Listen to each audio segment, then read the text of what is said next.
देवराजसेव्यमानपावनाङ्घ्रिपङ्कजं ज्ञानयज्ञसूत्रमिन्दुशेखरं कृपाकरं नारदादियोगिवृन्दवन्दितं दिगम्बरं काशिकापुराधिनाथकालभैरवं भजे।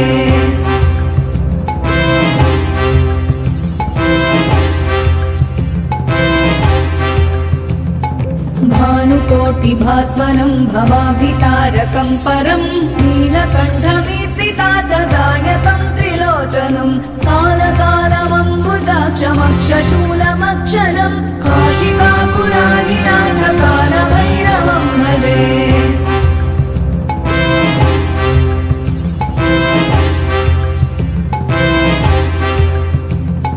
शूलटङ्कपाशदण्डपाणिमादिकारणं श्यामकायमादिदेवमक्षरं निरामयं भीमविक्रमं प्रभुं विचित्रताण्डवप्रियं काशिकापुराधिनाथकालभैरवं भजे।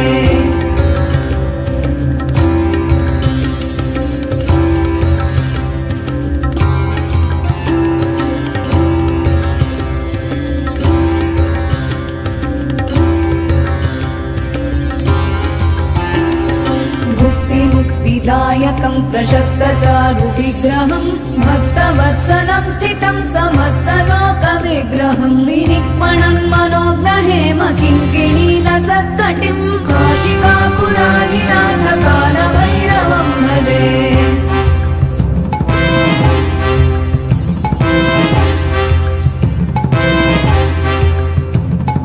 धर्मसेतुपालकं त्वधर्ममार्गनाशकं कर्मपाशमोचकं सुशर्मदायकं विभुं स्वर्णवर्णशेषपाशशोभिताङ्गमण्डलं काशिकापुराधिनाथकालभैरवं भजे।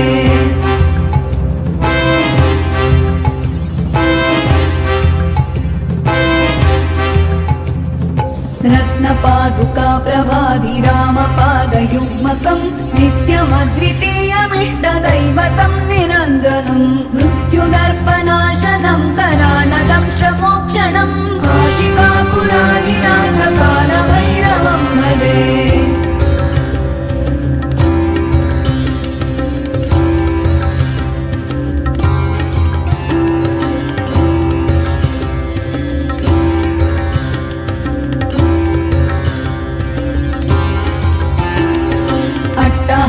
भिन्न पद्मजाण्डकोशसन्ततिं दृष्टिपातनष्टपापजालमुग्रशासनम् अष्टसिद्धिदायकं कपालमालिकाधरं काशिकापुराधिनाथकालभैरवं भजे।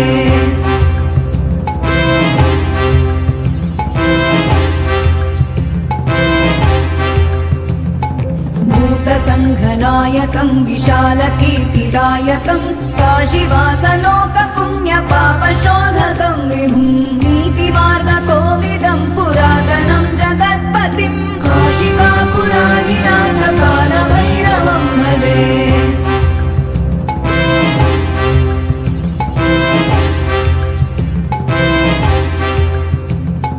कालभैरवाष्टकं पठन्ति ये मनोहरं ज्ञानमुक्तिसाधनं विचित्रपुण्यवर्धनं शोकमोहदैन्यलोभकोपतापनाशनं प्रयान्ति कालभैरवाङ्घ्रिसन्निधिं नराध्रुवं प्रयान्ति